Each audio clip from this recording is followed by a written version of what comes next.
महर्षि में ही अनुभव ज्ञान से परमाराध्य सदगुरु महाराज की अमृत में बानी।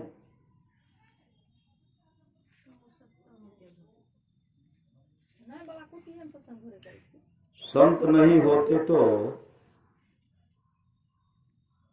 मानव को ईश्वर का ज्ञान नहीं होता। संत नहीं होते तो मानव को ईश्वर का ज्ञान नहीं होता। संत नहीं होते तो हमारा जीवन अंधकारमय होता। ईश्वर का ज्ञान संत के सिवा और कोई देने वाला नहीं है। भक्त ईश्वर के दर्शन के लिए ललायित रहता है। दर्शन के बिना वह विकल रहता है। यह भाव जिसके हृदय में है वही भक्त है। यह भाव हृदय में रखना चाहिए। यह संसार मोह का नगर है। मोह कहते हैं अज्ञानता को, और सत्य को सत्य कहकर बैठे हो और इसमें शांति चाहते हो, कभी होने को नहीं है। जो साधन करे उसको ये अनुभूति अपने अंदर में प्रत्यक्ष होगी। जो अच्छी तरह कोशिश करे तो अवश्य देखेगा। ये कोई ऊंचे दर्जे की चीजें नहीं है, नीचे की है, नीचे की ही है। किंतु मन को पवित्र रखना जरूरी है। जिसका मन पवित्र नहीं है वह उसे देख नहीं सकते। महल से जमीन का दाम बहुत कम होता। महल से जमीन का दाम बहुत कम होता है, किंतु महल का आधार जमीन है। बिना जमीन के महल बन नहीं सकता। उसी तरह बिना सत्संग रूपी जमीन के भजन रूपी महल बन नहीं सकता। उसी तरह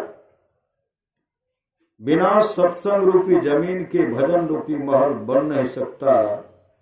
इसलिए सत्संग की बड़ी जरूरत है। अंतर की गंगा में स्नान करो तो शुभ और अशुभ सभी कर्म धुल जाएंगे। आवागमन से छूट जाओगे। जब उस परमात्मा को पाओगे तो कभी दुख में न आओगे। दृष्टि साधन यदि आपने एक बार भी झलक देख ली और फिर वह नहीं देख पाते हैं तो उस ओर के लिए आपकी सूरत चलती रहेगी, उठी रहेगी। जिस ओर आपने देखा है, जिस ओर आपने देखा है। शरीर के 9 द्वारों में से एक भी द्वार ऐसा नहीं है जिससे शरीर से छुटकारा मिले। शरीर का 9 द्वार जो है, इसमें से एक भी द्वार नहीं है जिससे शरीर से छुटकारा मिले, मोक्ष मिले। ये सब द्वार भीतर से बाहर जाने का है, और वह द्वार जिससे भीतर प्रवेश कर सकते हैं 10वां द्वार है। ये दोनों आंखों के बीच में है। इसको वर्णानासी कहे न। इस शरीर रूपी तालाब में परमात्मा रूपी निर्मल जल है। यदि माया के पर्दे को हटा दो तो परमात्मा का दर्शन होगा। जिसको देखना चाहो उधर अपनी दृष्टि को ले जाओ। परमात्मा को देखना चाहो तो अपनी दृष्टि अंदर करो। संतों ने कहा दाएं गंगा बाएं यमुना और बीच में सरस्वती की धारा। इनमें गोता लगाकर देखो कि तुम्हारा मन कितना पवित्र, कितना शुद्ध होता है। जो उस स्थान पर अपने मन को डुबाता है तो जितनी देर मन डुबा रहता है उतनी देर तक विषय वहां जा नहीं सकता। इसलिए यह सबसे उत्तम तीर्थ है। यह सबसे क्या है? उत्तम तीर्थ है। जो एक पल में ठीक से साधन कर सकता है उसको कुछ न कुछ अवश्य मालूम होगा, लेकिन उसी कुछ में संतुष्ट नहीं हो जाओ। संतुष्ट होने से जो आगे मिलना चाहिए वह नहीं मिलता। इसलिए और भी अभ्यास करो और आगे बढ़ो। ईश्वर का प्रेमी वह है जो अंदर में प्रवेश करके परमात्मा का प्रकाश पाता है, उसको परमात्मा से संबंध लगता है। जहां प्रकाश रहता है वहां शब्द रहता है। प्रकाश नहीं रहने पर अंधकार में भी शब्द होता है। अंतर जगत में जो कोई सुनने लगता है वह अंधकार में भी और प्रकाश में भी शब्द सुनता है। तृष्णा और इच्छा में शांति कहा। इच्छा की बढ़ती में क्या क्या मिले ठिकाना नहीं। इच्छा के वश में रहकर आदमी कभी कल्याण नहीं पाता। इच्छा पूरी करने के लिए हैरान हैरान रहता है और इच्छा पूरी हुए बिना ही मर जाता है। हमारे सोचती है सब चीज हो तो तब सत्संग करबो तो तुम जिंदगी कर पाती है करने। श्री सद्गुरु मन समेटने में भागता रहता है, लेकिन हारो मत। इसमें जो नहीं हारता है तो धारणा होती है। इसमें किसी को भी हिम्मत नहीं हारना चाहिए। चाहे वह हलवाहा हो, वह विद्वान, गरीब हो या अमीर, कोई रहो, अभ्यास करो। जिस काम के लिए बहुत कोशिश होगी, चाहे वह काम कितना ही कठिन हो, कुछ न कुछ अवश्य होता है। ज्योति और नाद ईश्वर के दोनों हाथ हैं। ज्योति प्रकाश, नाद शब्द। ज्योति और नाद ईश्वर के दोनों हाथ हैं। जो इनको पकड़ा वह ईश्वर से पकड़ा गया। वह कभी नीचे गिर नहीं सकता, वह ईश्वर की गोद में चला गया। श्री सद्गुरु महाराज की जय। ज्योति और नाद ईश्वर के दोनों हाथ हैं। जो इनको पकड़ा वह ईश्वर से पकड़ा गया। वह कभी नीचे गिर नहीं सकता, वह ईश्वर की गोद में चला गया। ईश्वर भक्ति के वास्ते ईश्वर स्वरूप का ज्ञान होना बहुत जरूरी है। यदि ईश्वर स्वरूप का सही ज्ञान नहीं होता है, ईश्वर भक्ति के बदले में माया की भक्ति में लोग लगे रह जाते हैं। ईश्वर भक्ति के बिना ईश्वर की सहायता नहीं मिलते और बिना ईश्वर की सहायता के सत्य पर प्रतिष्ठित रहना बड़ा दुष्कर है। यह बहुत कठिन साधन है। धीरे धीरे लोग इसमें पूरे होते हैं। जिसने शरीर और इंद्रियों से अपने को अलग किया उसने अपने को पाया, ईश्वर को पाया, मुक्ति पाई। इसके अतिरिक्त कितना हो कुछ दर्शन हो, पूर्ण कल्याण नहीं। श्री सद्गुरु महाराज की जय। आप लोग जानते होंगे स्वामी दयानंद सरस्वती जी महाराज की वाणी अभी हम लोग सुन रहे थे। स्वामी दयानंद सरस्वती को जब वैराग हुआ, गए स्वामी ब्रजानंद जी के पास। स्वामी ब्रजानंद जी जन्म आंध थे, जन्म से अंधे थे। वहां जब पहुंचे, स्वामी ब्रजानंद जी महाराज कहते कौन कौन? दयानंद सरस्वती कहते गुरुदेव यही जानने के लिए आया हूं, यही जानने के लिए आया हूं कि मैं कौन हूं। यही जानने के लिए आया हूं कि मैं कौन हूं। कहा आओ, गए। अपने को जानने के लिए आए हो? कहा देखो यहां जो कुछ भी तुमको हम पढ़ाएंगे वह तुमको सुनाना पड़ेगा, वह तुमको सुनाना पड़ेगा। और जिस दिन नहीं सुनाओगे तुमको आश्रम से निकाल देंगे। तुम्हारे पास क्या व्यवस्था है, क्या लेकर के आए हो? यहां जब आए हो तो तुमको स्वावलंबी बनकर के रहना पड़ेगा। जैसे गुरुदेव ने कहा, जीवन बिताओ स्वावलंबी भरम भारे फोड़ कर, अपने कमाई का यहां भोजन करना पड़ेगा। कहा कुछ थोड़ा लाया। कहा तुम्हारे पास वेद है? कहा वेद नहीं है। कहा वेद खरीदो और उसका अध्ययन करो। श्री सदगुरु वहीं से नहीं बोलते, बोलने बोल उसका अध्ययन करो। श्री सदगुरु उसका अध्ययन करो। जो तुमको देंगे याद करने के लिए, वह याद करके सुनाना पड़ेगा। कुछ रुपया दिए उनको, कैसे रुपया से तुम वेद खरीद लो, वेद, और वेद को पढ़ो। उस रुपया में से कुछ वेद खरीदे, वेद खरीद करके कुछ बचा तो कहा इससे तुम अपना भरण पोषण करो, इससे अपना जीवन निर्वाह करो। वेद खरीदे और स्वामी ब्रजानंद जी महाराज उनको पढ़ा रहे,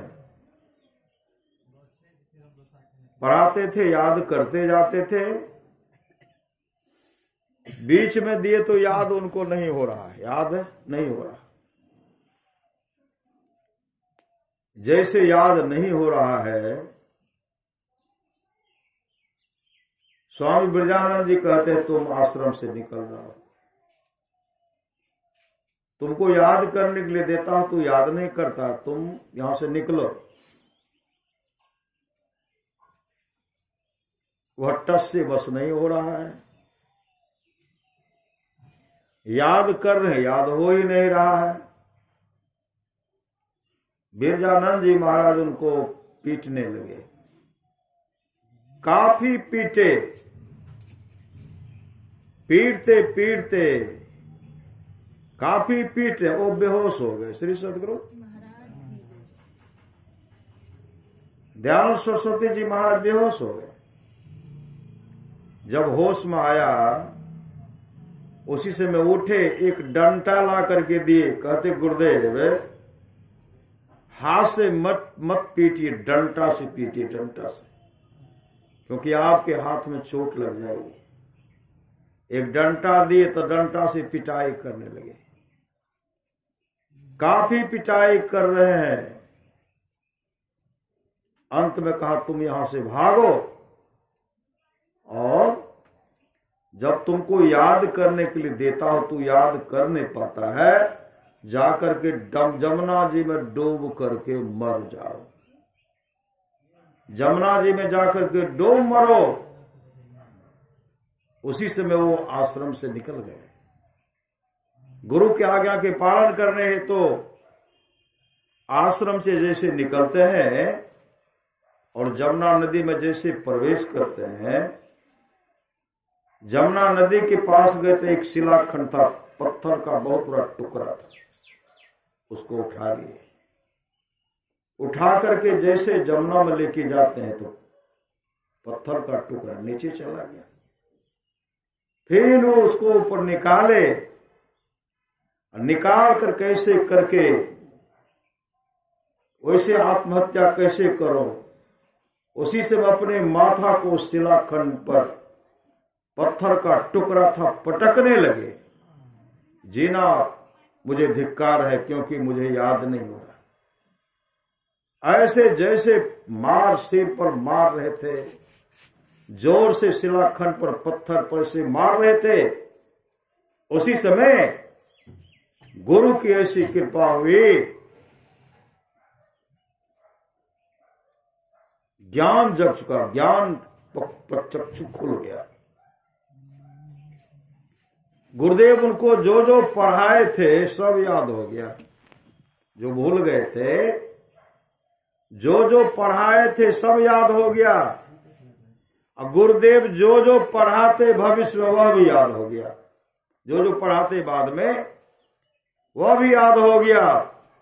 उसी समय दयानंद सरस्वती वापस आते हैं।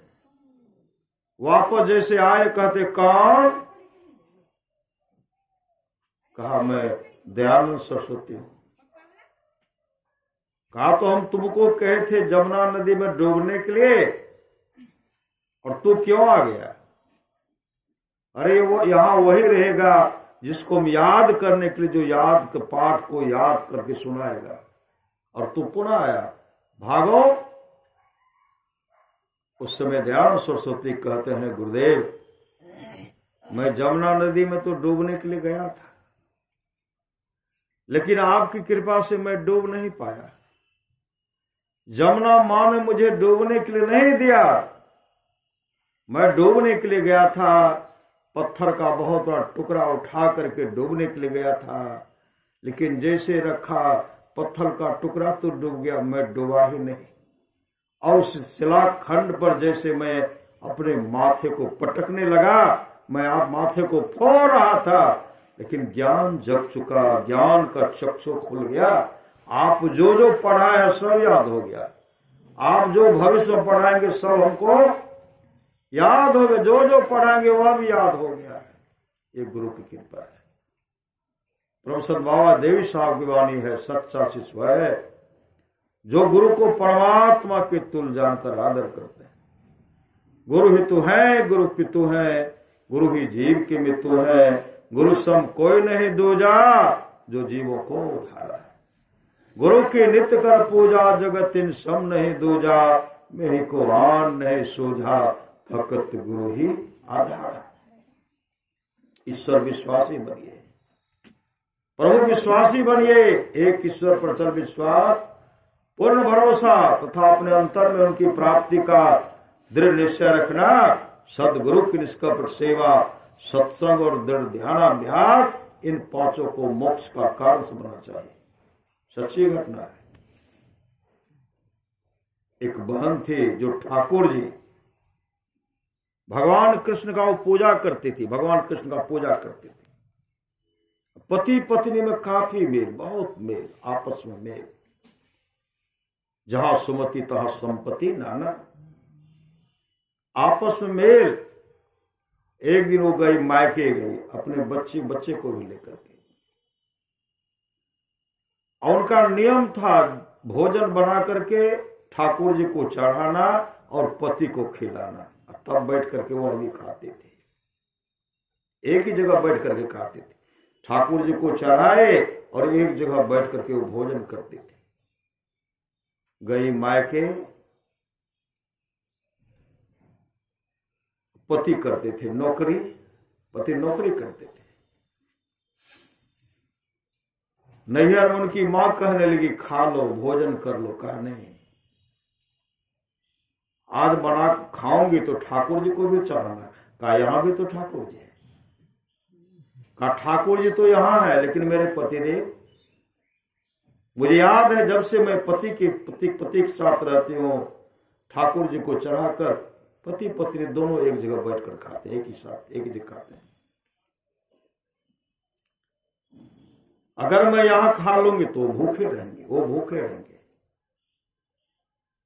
उसी समय वो वहां से चल पड़े, बच्चा को खिला दिए, वो वहां से चल पड़े। जैसे आए, पतिदेव को हो गया विलंब, तो फोन करते आप कहां हैं? कहा मैं तो यहां पार्टी हो रहा है, श्री सदगुरु पार्टी है, मित्र के यहां पार्टी है, यहां आ गया। कहा कब आइएगा? कहा आ रहा हूं। उसी समय आ गए। वो कहने लगी भोजन में क्या बनाओ? वो कहने लगी भोजन में क्या बनाओ? उनके पतिदेव कहते हैं मित्र के यहां भोजन खा लिया, मित्र के यहां भोजन खा लिया। कहा पहले हमको कह देते, मैं मां के यहां नहीं खाई, मां के यहां नहीं खाई, आपके चलते वहां से मैं यहां आ गई और आप अकेले खा लिए। लोग भूख लो कि मेरे पतिदेव भूखे रहेंगे, वहां से मैं चल पड़ी हूं और आप खा लिए। बनाती हूं ठाकुर जी को चढ़ाऊंगे, और चढ़ा करके जो भी आपके मन में थोड़ा भी खा लीजिए।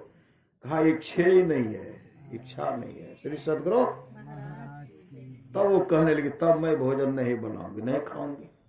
तो आप नहीं खाएंगे तो मैं कैसे खाऊंगी।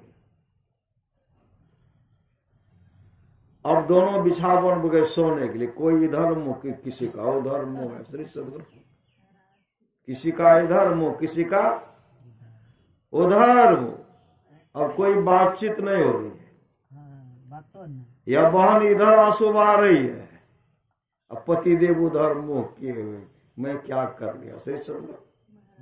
वो भी पश्चाताप कर रहे हैं, ये आंसू बहा रही है। अब रात में भूखे रहना है, जोरों की भूख लगी थी। अब पतिदेव नहीं खाएंगे तो मैं भी नहीं खाऊंगी। रात्रि का जब 12 बज गया, एक आवाज आता है, अंटे अंटे, नाम लेकर के अंटे अंटे, किवाड़ को दरवाजा को खोलिए। आवाज देखते हैं कि उनका आवाज है, मतलब तो लगता जैसे किवाड़ खोलते हैं तो पड़ोस का ही बच्चा एक था, हाथ में लेकर के ठाकुर जी का प्रसाद श्री सदगुरु। भगवान कृष्ण को जो चढ़ाया गया था कंठे, वहां से भेजा गया, आपके लिए प्रसाद भेजा गया, आप खा लीजिएगा। वहां से आपके लिए भेजा गया है, अभी तुरंत ठाकुर जी को भोग लगा है, अभी लगा है। विलंब से भोजन बना, ठाकुर जी को भी भोग लगा। तो कहा कि जल्दी से उनको भेज दो, आप लीजिए श्री सदगुरु। ले लिए तो पड़ोस का बच्चा है। तब अपने पतिदेव से कहते हैं देखिए ये खा लीजिए, ठाकुर जी का प्रसाद है। तो पति उठ गए और दोनों मिल करके खाए। ठाकुर जी उनको भूखे रहने के लिए दिए। परमारास ने कहा जो नित्य नियमित ढंग से स्तुति प्रार्थना करेगा, खाना दाना और कपड़ा की कभी कमी नहीं रहेगी। रात में कहते देखिए पहुंचा दिए भोजन, फलाना अपने पड़ोस का लड़का था वही पहुंचा है। और सुबह जब हुआ ना, सबके बीच उनसे पूछते हैं कि कौन दिया था। जो खिचड़ी जो लाया था ठाकुर जी का प्रसाद इतना सुस्वादिष्ट था, किसने दिया था। कहा हम कहाँ गए थे, हम कहा श्री सदगुरु, हम कहाँ थे। कहा तुम ही तो आया था, आंटी आंटी चाची चाची पुकार करके। कहा हम कहा थे, हम तो सोए थे। उन बच्चे की माँ भी गया तो भर रात सोया। श्री सदगुरु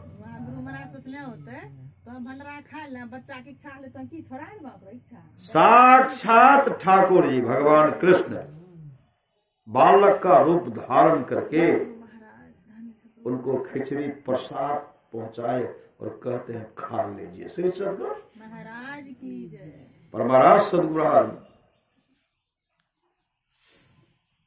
कहते एक ईश्वर पर चल विश्वास, पूर्ण भरोसा तथा अपने अंतर में उनकी प्राप्ति का दृढ़ निश्चय रखना।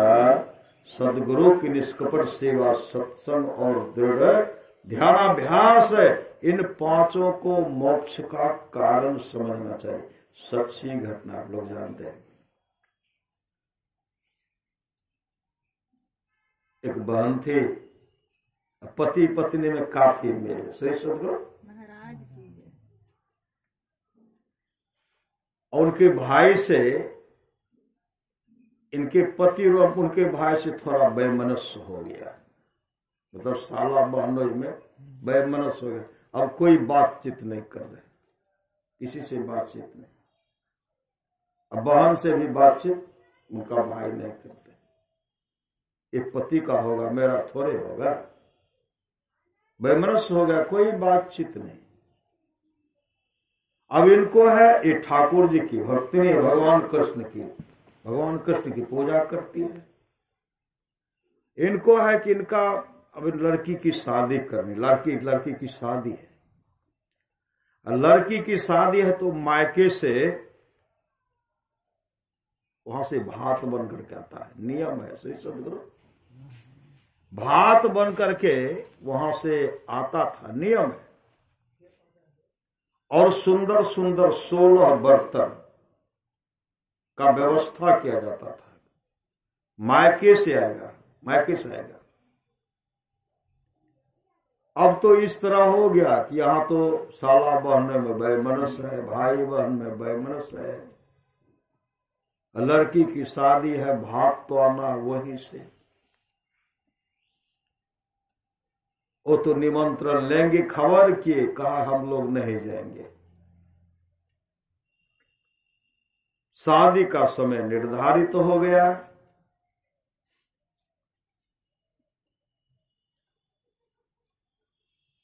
शादी का समय निर्धारित हो गया। इसमें जो है वहां से ये बहन क्या किए, गए ठाकुर जी के पास, बगल में मंदिर था, मंदिर भगवान कृष्ण का मंदिर था, मंदिर में गए, वहां निमंत्रण कार्ड लिख करके रख दिए, अब तो आप ही मेरे भाई हो, भगनी का शादी है, जाओ या कि नहीं जाओ, हम तुमको निमंत्रण दे रहे हैं। और भगनी की शादी है, मायके से भात आता है, बर्तन आता है, वस्त्र आता, वो तो कोई आएगा नहीं, आप ही मेरे भाई हो, भगनी का शादी कैसे होगी वह आपको व्यवस्था करना है, मैं निमंत्रण दे दिया, जा आना या नहीं आना आपके हाथ में है। निमंत्रण दिए तो क्या देखते हैं, बारात आने से पहले उनका भाई के रूप में आ गए ठाकुर जी श्री सदगुरु। ये मायके से आया भार, ये मायके से आया पीतल का सुंदर सुंदर बर्तन, जो बर्तन चमक रहा है, किसी दुकानदार के पास उतना सुंदर चमकीला बर्तन नहीं है। तमाम व्यवस्था करके आए, गाड़ी पर लाद करके, ये है वो है, एक कपड़ा है, तो सब ला करके रख दिए।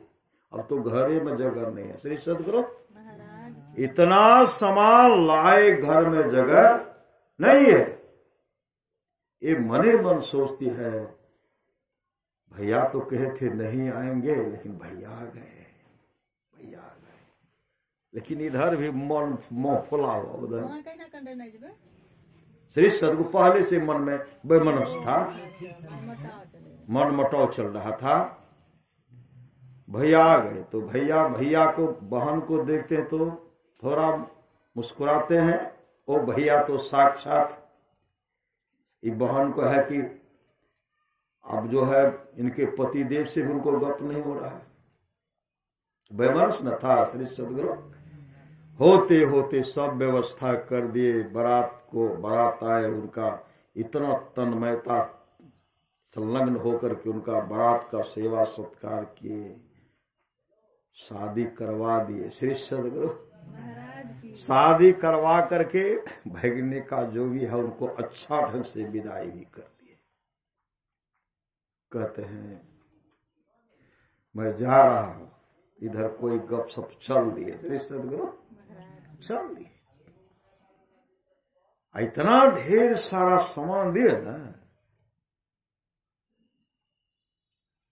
भैया तो बोले आएंगे नहीं, लेकिन बहुत सुंदर सामान लाए, घर का काम काज है उसको सबको संभाल रही है, सब संभाल रही है, उसको रख करके ऐसे ऐसे करना है। एक घर में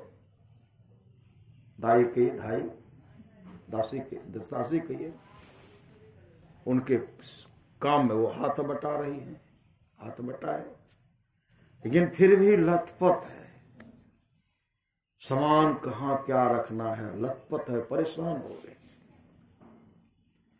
उसी समय 2-4 दिन के बाद एक बांसुरी की आवाज है, बांसुरी बज रही है। बांसुरी जब बज रही है तो कहां से यह सुन रही है, सामान को भी जमा कर रही है, बांसुरी पर आवाज है। वो जो एक काम करने वाले थे वो कहने लगे, अपना एक ठाकुर व मंदिर है ना, उस मंदिर में एक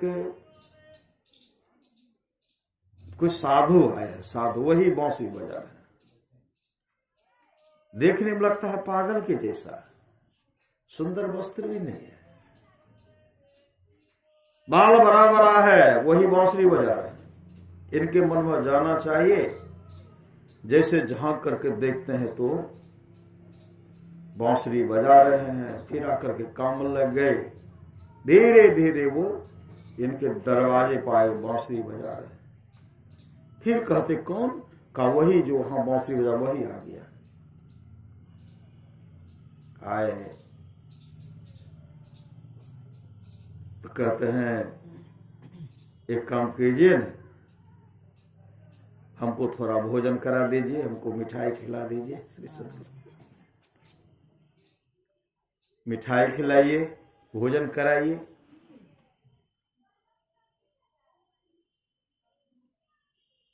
उस दिन भी मैं आया था श्री सद्गुरु, उस दिन भी मैं आया था, मेरा कोई सम्मान नहीं हुआ, मेरा कोई सम्मान नहीं हुआ, मेरा कोई सम्मान नहीं हुआ। उस दिन मैं आया था। कहा किस दिन? कहा जिस दिन शादी होती उस दिन मैं आया था। पूरा सामग्री लेकर के आया था, पूरा सामान लेकर के मैं आया था। मैं पूरा सामान लेकर के मैं आया था। आप कहां थे? उस दिन मेरा भाई था। श्री सद्गुरु वो मुस्कुराते हैं, तेरा भाई मैं था। मैं? तेरा कोई भाई नहीं, मैं आया था। मैं? आप तो नहीं थे। कहा मैं नहीं था, भात मैं लाया था, बर्तन मैं लाया था, लेकिन उस दिन मेरा कोई सम्मान नहीं किया।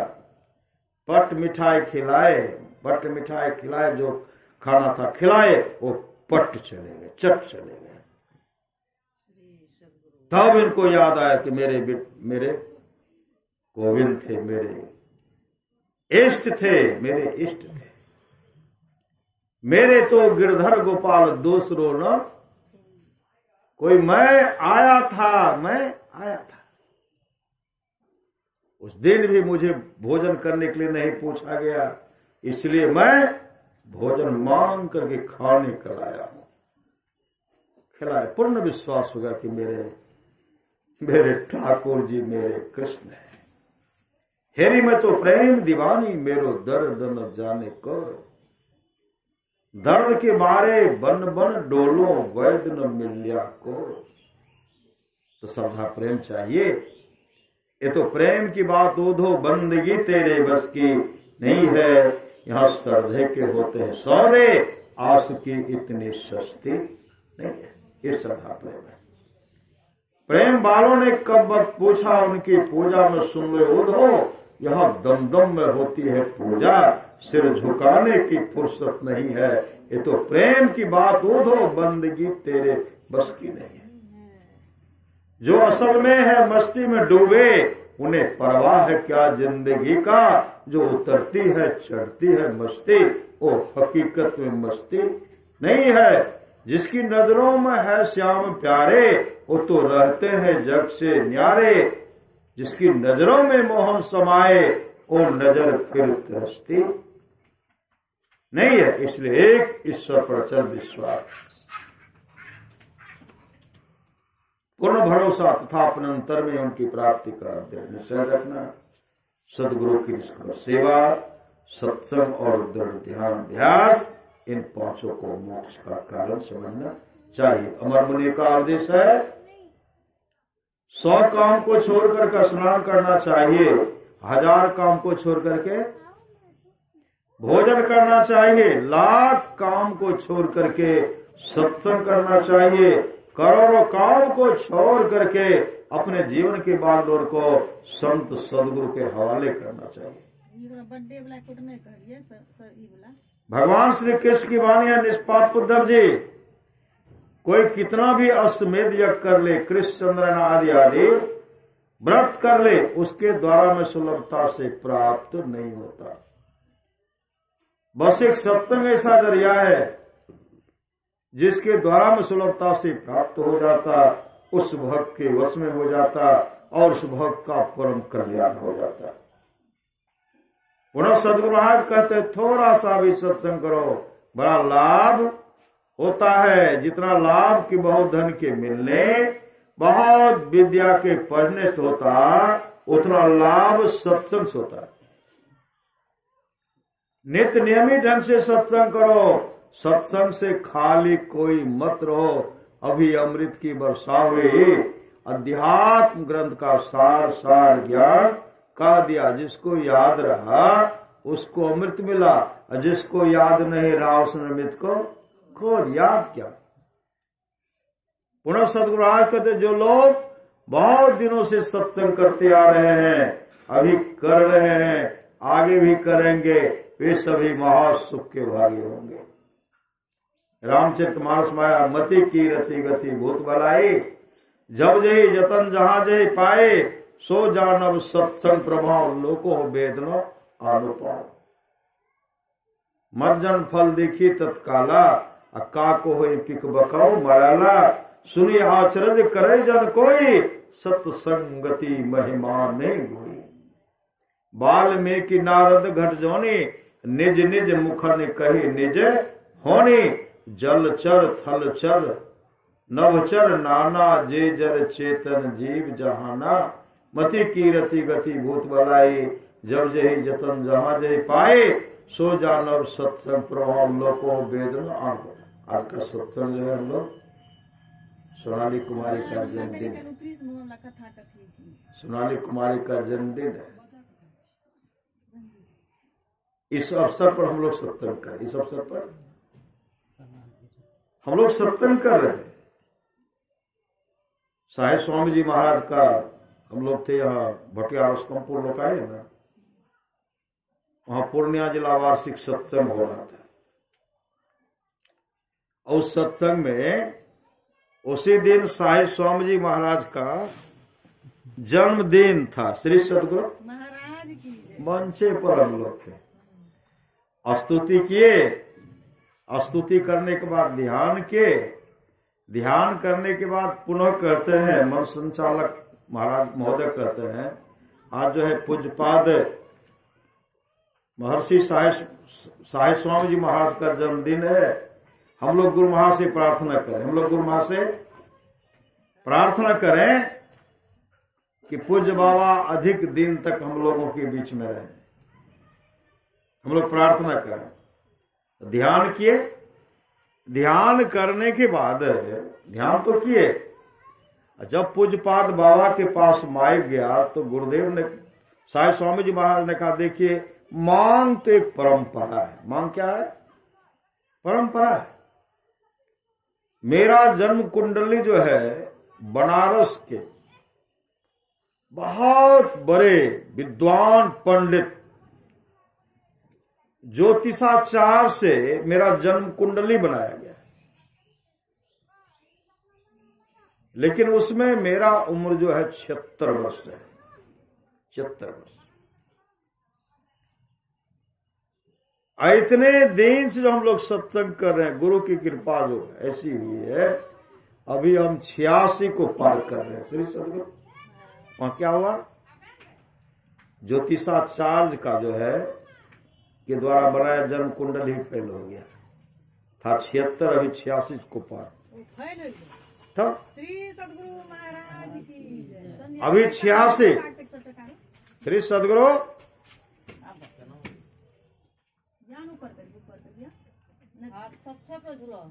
अभी 86 को पार कर रहा हूं। श्री सदगुरु और उससे अधिक बचे। जन्मदिन के अवसर पर सत्संग। श्री सदगुरु इसका बहुत बड़ा मायने हो रहा था, बहुत बड़ा। जैसे हम लोग अभी जन्मदिन का सब सत्संग करे श्री सदगुरु, इसी प्रकार भगवान कृष्ण का जन्मदिन मनाया जा रहा था। भगवान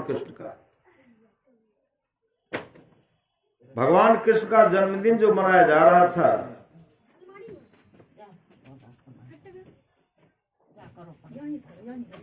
श्री सदगुरु माँ यशोदा जी घर को सजाए, घर को सजा करके जमुना नदी के किनारे आई, वहां दीपक जला रहे। दीपक जलाते जलाते आगे बढ़ रही है। भगवान कृष्ण पीछे से, श्री सदगुरु भगवान कृष्ण पीछे से उस दीपक को उठा करके पीताम्बरी में रख रहे हैं, पीताम्बरी में रखते गए।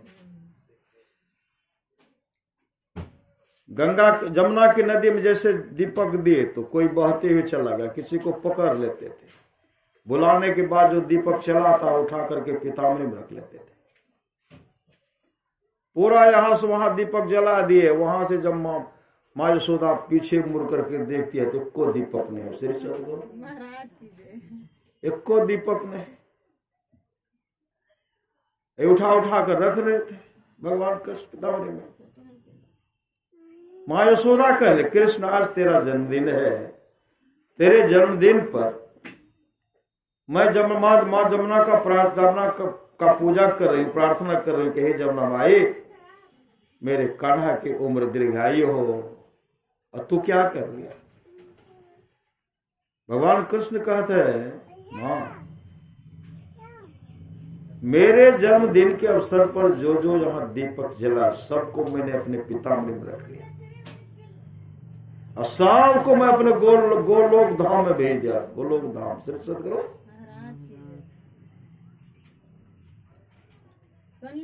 श्री सदगुरु सबको मैं गोलोक धाम भेज दिया।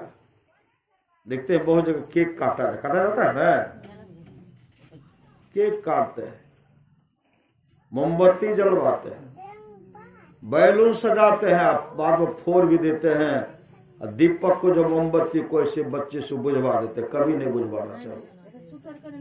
जैसे मोमबत्ती प्रकाश को फैला रहा है, जिसके जन्मदिन के अवसर सत्संग होता है उसका जीवन ही प्रकाशमय होता है। इसलिए बैलून भी सजाते हैं, सजाइए। और सबसे सर्वोपरि है सत्संग। श्री सदगुरु सत्संग से बढ़कर के कुछ नहीं है। बहुत जगह मौका मिल जाता है, सर कहिएगा मत फोड़िए, पटापट लगा है फोड़ देते। श्री सदगुरु पूरे भगवान कृष्ण के जन्मदिन पर अवसर पर एक दिन आए पुरोहित गर्गाचार्य जी। श्री सदगुरु पुरोहित गर्गाचार्य जी महाराज जब आए तो माँ यशोदा पुरोहित गर्गाचार्य जी के लिए भोजन परोस करके दिए। भोजन कहा भोजन कर लीजिए, आज मेरा कान्हा का जन्मदिन है, कृष्ण का जन्मदिन है। जैसे भोजन परोस करके दिए, वो आसनी लगा करके बैठ गए, आंख बंद किए। श्री सदगुरु आंख बंद किए हुए आवाहन कर, किनको आवाहन? अपने इष्ट को आवाहन करते हैं कि प्रभु आपका दिया हुआ प्रसाद भोजन जो आज आप आकर के ग्रहण कीजिए। मरने मन श्री सदगुरु मंत्र पढ़ रहे हैं, मंत्र को पढ़ रहे हैं, ये आंख बंद किए। उसी समय भगवान कृष्ण आए, उठा करके सब प्रसाद जो भोजन था चट करके सब खा गए। अब कुछ जो था तो जूठा लेप इधर, कुछ उधर, कुछ मस्त पर लगा दिया। आंख जब खोलते हैं तो पूरा जो बर्तन सजा हुआ था भोजन से कुछ नहीं है। श्री सदगुरु कुछ नहीं है। पुरोहित गर्गाचार्य तो आग बबूला हो गए और कहते यशोदा जी आप जो हमको भोजन देते खाने के लिए सब तेरा कृष्ण खा गया, कन्हैया खा गया। भगवान की चाट रहे हैं, मुस्कुरा रहे हैं। पंडित जी तो आग बबूला हो रहे। माँ यशोदा वहां से आई, कहा तेरे लिए कितना सुंदर सुंदर व्यवस्था भोजन का, तो पुरोहित जी का क्यों खा गया? भगवान किस मुस्कुराते हैं। कहा मैं जा रहा हूं। माँ यशोदा कर फिर से परोस कर लाती हूं, फिर से परोस करके लाए तो फिर यह पुरोहित जी अपने इष्ट को आवाहन करते हैं। इष्ट को आवाहन जैसे कि पुकारे, चट भगवान कृष्ण आ गए, फिर पट्ट खा गए। श्री सदगुरु आए, सब खा लिए, फिर जूठा लगा दिए, बस पर लगा दिए। पुरोहित जी तो आग बबूला, अगर मौका रहता अकेले में रहता तो इसको कुटाई करता। श्री सदगुरु ऐसे ऐसे करता है इसको। श्री सदगुरु ये क्या कर दिया? कहा मैं जा रहा हूं। श्री सदगुरु मैं जा रहा हूं, जैसे कहते वो मैं जा रहा हूं। उसी समय माँ यशोदा कह ली मैं फिर से भोजन बनाती। कहा नहीं, अब अपने से बनाकर हम खाएंगे। पूरा सामग्री दिए,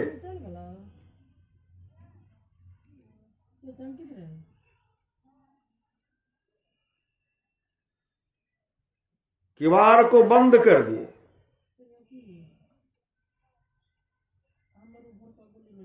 खिड़की को बंद कर दिए, किवाड़ खिड़की को बंद कर दिए। किवाड़ खिड़की को बंद करके अब भोजन अपने से बनाए, अपने से भोजन बनाए। किवाड़ खिड़की को बंद करके अपने से भोजन बनाए। इस बार विचार किए कि भर पेट भोजन कर लूंगा। इस बार विचार किए भर पेट भोजन कर लूंगा, क्योंकि किवाड़ भी बंद है, खिड़की भी बंद है। अंत में भोजन परोसे। श्री सदगुरु अंत में भोजन परोसते हैं। परोस करके मने मन इस बार भर पेट भोजन करूंगा। फिर अपने इष्ट को आह्वान करते, अपने इष्ट को आह्वान करते हैं। जैसे अपने इष्ट को आह्वान किए, भगवान कृष्ण प्रवेश कर गए, सब खा गए। इस बार तो और खा करके जूठा सब खा के पूरा लेप कर दिए।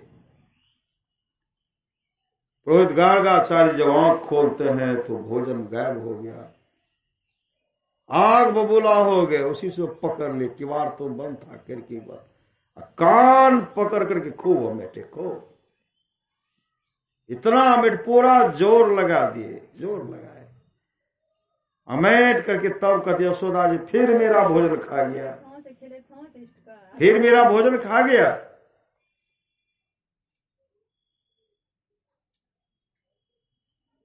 किवाड़ खुलवाए, खोलिए तो माँ यशोदा भगवान कृष्ण को पकड़ करके थाप लगा रहे हैं, थाप।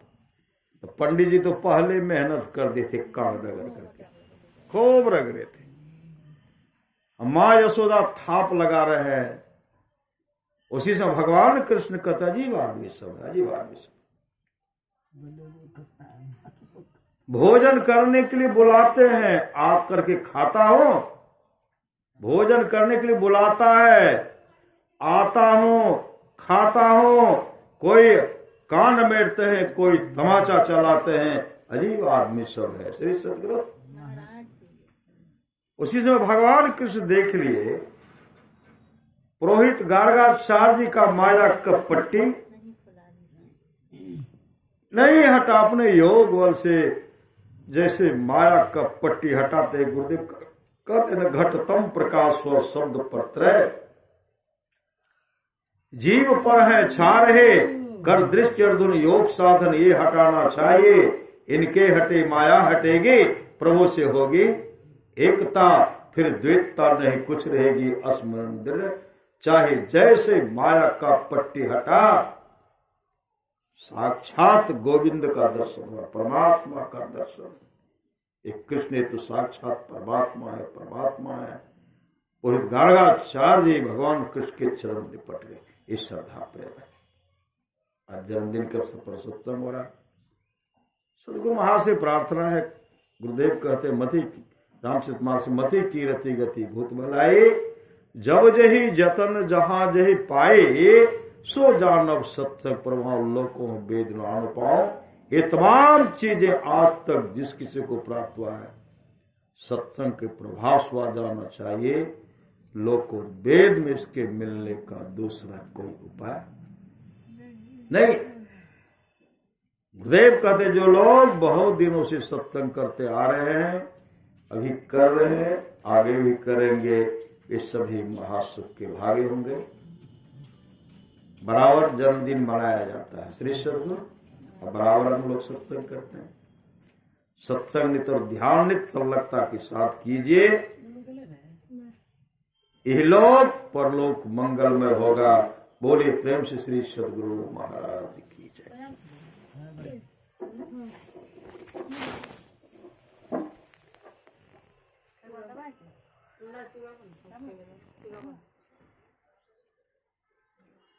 मत गलिए तो ना